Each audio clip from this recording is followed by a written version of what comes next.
Hi everyone, welcome back to my channel. This is your teacher, Miss Elliott. So in this video, I want to look at the business Cognate SBA. So I'm going to use two videos to look at the Cognate SBA. So this is the first video. If you're new to this channel, please remember to subscribe, like, leave a comment below, and also share this video. Alright, so the business Cognate SBA. Cognate. We know that cognate speaks to same or similar in nature. Therefore, what is the business cognate? Well, the business cognate comprises of three subjects, namely principles of accounts, principles of business, and economics. So guys, what CXC have done is to combine these three subjects and call it the business cognate. So what this means, students, is that you are only required to do one S.B.A. If you are doing all three subjects, you will do one S.B.A. If you are doing two of the subjects, you will do one S.B.A. Isn't that the coolest thing? Imagine not having to do all three S.B.As, but one. A business cognate exam scoring. So all three subjects, accounts, POB, and economics, are score out of 200. So to break that down, paper 1, which we all know is a multiple choice paper, is score out of 60. So off paper 1, you get 30% of your grade. Paper 2, which is a long paper, or what we refer to as the essay paper, is score out of 100. So off your paper 2, you are awarded 50%. Paper 3, which is the third paper, where most schools or private candidate, they don't do like the S.B.A, they might do a third paper. So we have the third paper, or the S.B.A, which is score out of 40, which give you 20% of your grade. So what this means, guys, of a score of 200, then you can see how the percentage are awarded. So you will get 30% for paper 1, 50% for paper 2, and 20% for your S.B.A, and that would total to 100% of the exam. Now, the importance of the S.B.A. Now, a lot of times we students tend to say that, oh, it is not important, or I don't have to work as hard as I should. I can go to the exam and make up for the lost grade. But I encourage you, students, your S.B.A is very important. Please maximize on your S.B.A scores. Why? The S.B.A is very important because it allows all students to obtain 20% of your scores before sitting the exam. So imagine by doing your S.B.As, you're getting 20%, at least 20%, and this 20% you will be assisted. Not like when you go to the exam, you'll be sitting down by yourself and expected to remember what was taught to you and so on. With this 20%, you can get help from your teachers, you can get help from past students, you can get help from other persons who have are acquainted with the subject and so on. So it is very important, and it helps you as a student, because here you are getting 20% before actually sitting in that exam. So isn't that one important thing? The next we want to look at is that the S.B.A helps to develop certain knowledge, skills, and attitudes that are associated with the subject. Where S.B.A is marked out of 40. And so you would be awarded 10 marks for knowledge and comprehension, 20 marks for application, and 10 marks for interpretation and analysis. Now, this is your mark scheme for your project. Now, if you look at it slowly, we're going to look at it. You have a table of content, topic, issue or problem, objectives, background or overview, methodology, presentation and analysis of data, conclusion, recommendation, and your bibliography. And of course, your overall presentation. Now, when you are doing your project, guys, please ensure that you have your mark scheme and you work along with your mark scheme, because your mark scheme is a guide as it shows you what you will be awarded marks for. So in doing the project, you can know how to write your topic or issue problem, because you know that it is 2 marks. You look at objectives and you know that you should have at least 2 to 3 objectives, and you know what exactly you will be marked for. So objectives that are clearly stated and linked to the topic, you know that you will be awarded 1 mark. Objective that are realistic, you will be awarded another mark.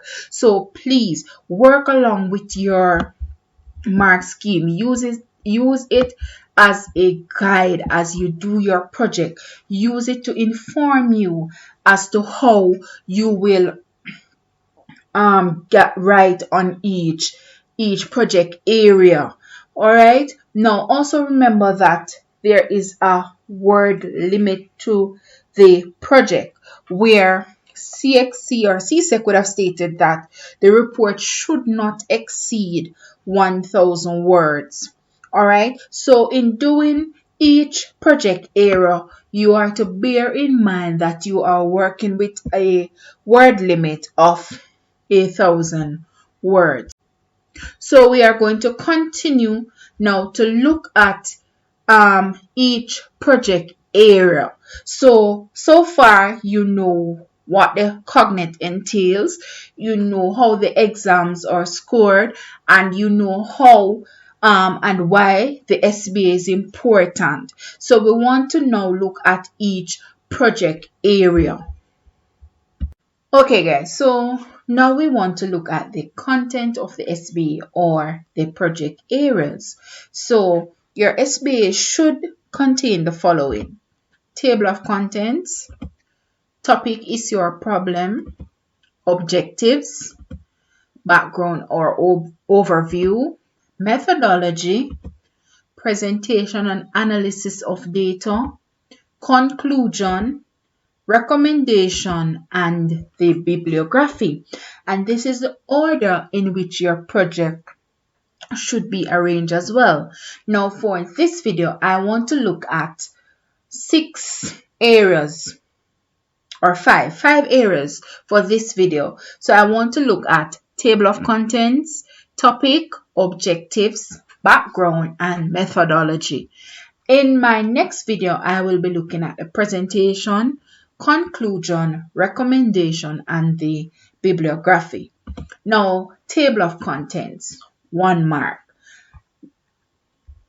For this part of your project or this project area, ensure that page number that is on your table of contents for each topic or section correspond with the actual page. So you want to ensure that on your table of contents, you would have stated that methodology is on page 8. So in the table of contents, you have methodology, and on the page number, you have page 8.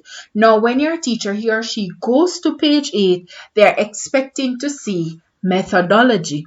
If you say, for example, objectives, they're on page 1. When I go to page 1 of the project, I should see objectives there.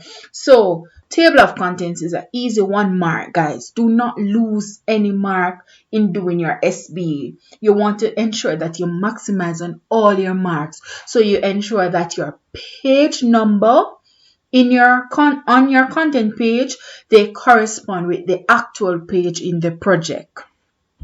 Now we want to look at topic, issue, or problem.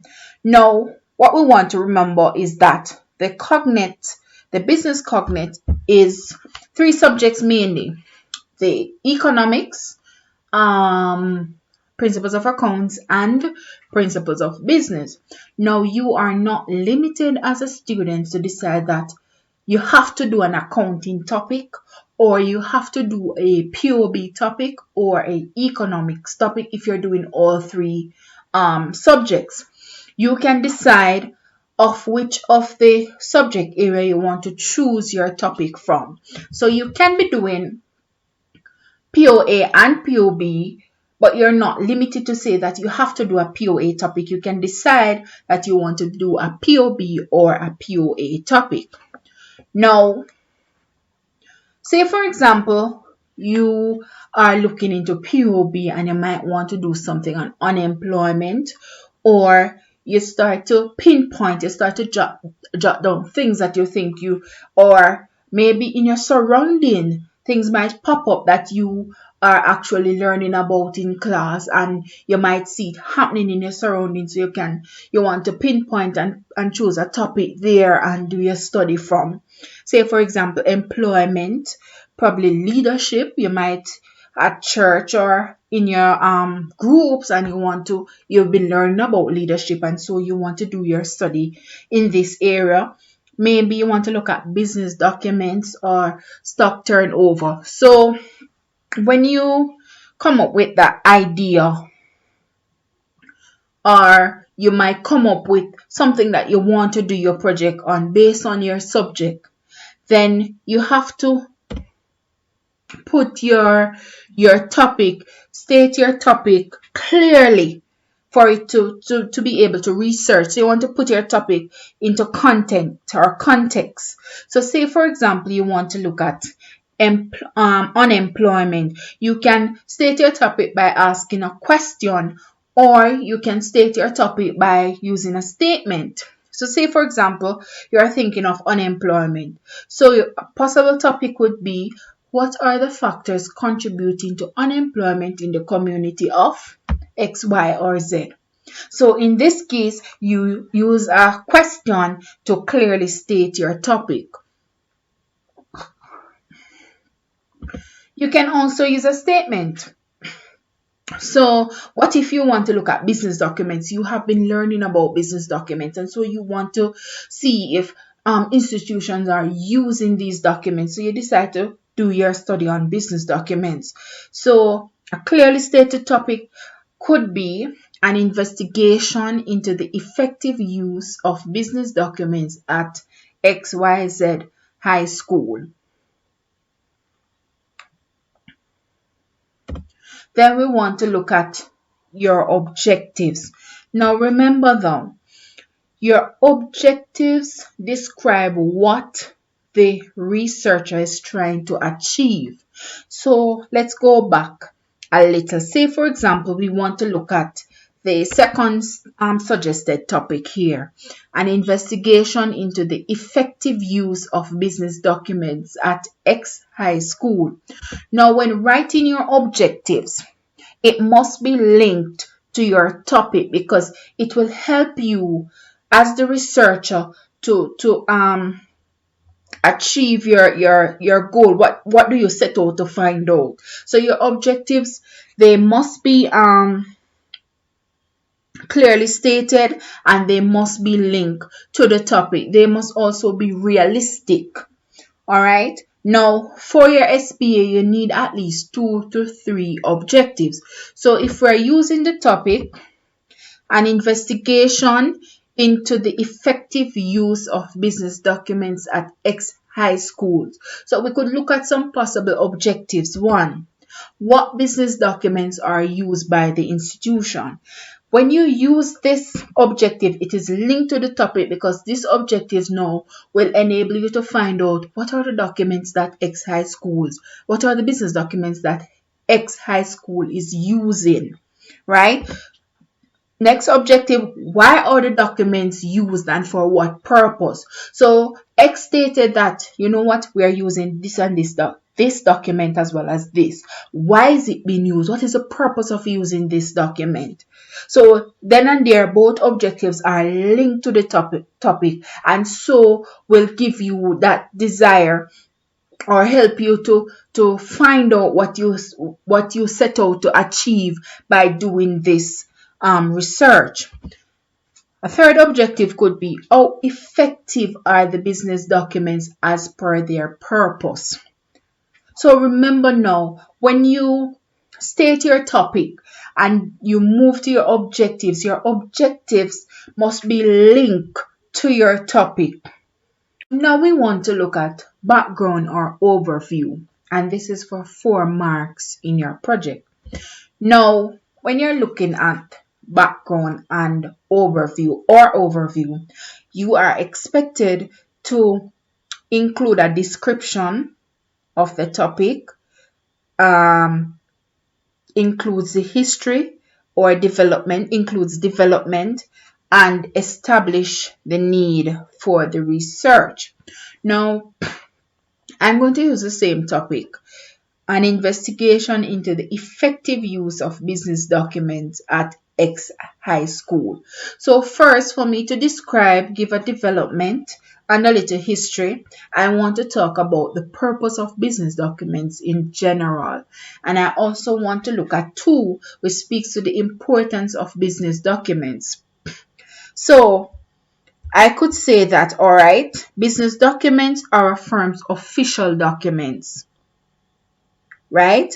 They are used in business transactions. They are valuable enough to be kept by the organization for use by staff members in the performance of various tasks or jobs. So here I'm giving a description and I'm also giving a history about business documents. I could further say that business documents are important for several reasons, in that they ensure that procedures in business are well documented to show that the firm follow procedures in the event that legal actions are brought against it. So here I'm giving a description and I'm giving a little development and a little history. What you can do also, students, when you're talking about business documents in general and the importance of business documents, you can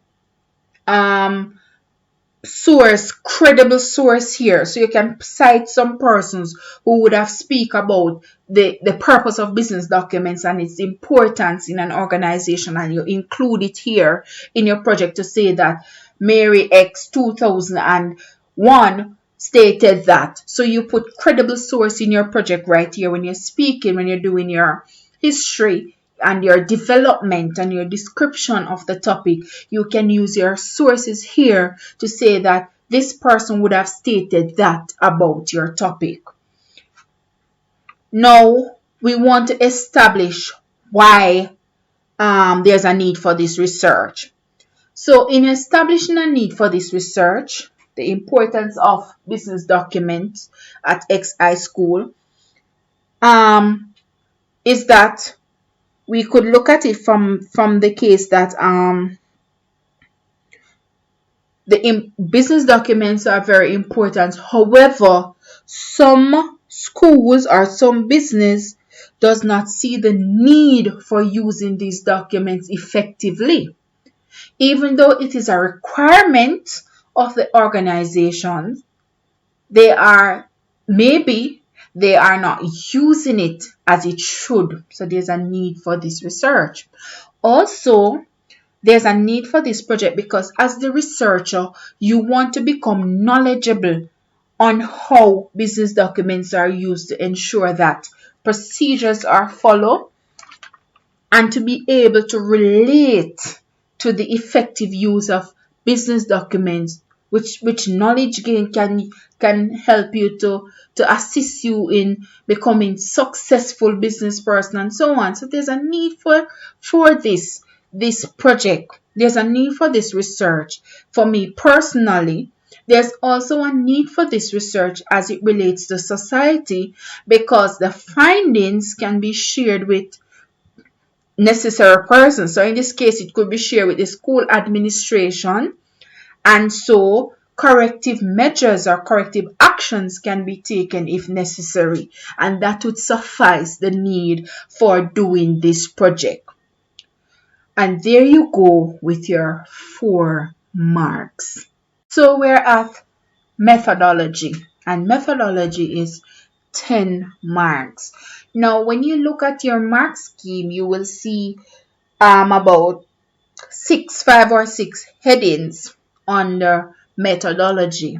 So what these headings are there to tell you how you will be graded, what you will be awarded 1 mark as to 2 marks for.